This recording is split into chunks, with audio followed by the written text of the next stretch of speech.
JS on air now. As we've been reporting, most of Wisconsin's public schools have met the state's academic performance expectations. So overall, a good report card. We're joined by Erin Richards from the Journal Sentinel. Erin, unfortunately, MPS fell way short. Overall, what does this mean for schools and students when you look at the big picture of the report card? Right. So the big picture is when you look at whether schools are meeting expectations as defined by these new report cards, most schools are doing okay. But these report cards, remember, have a lot more data points than what we usually get. When we just look at yearly student achievement in reading and math, that's just a point-in-time test score. These report cards look at a lot of different measures, like how many kids are taking the test in the school, how many of your students who are subgroups, so kids who are poor or kids who are minority. How good is that school helping those kids close the achievement gap to help catch up to their white and higher performing peers?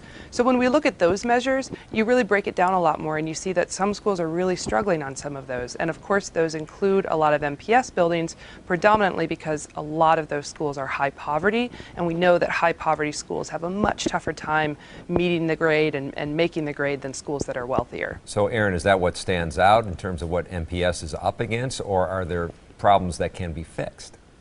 No, I mean, I think there are problems that can be fixed. The district has had a few more schools this year that, because of an adjustment in the report card grading, especially in that closing the achievement gap measure, they really got a little bit of a boost this year because they were closing the achievement gap. And in the first round of these report cards last year, those schools didn't really get credit for that.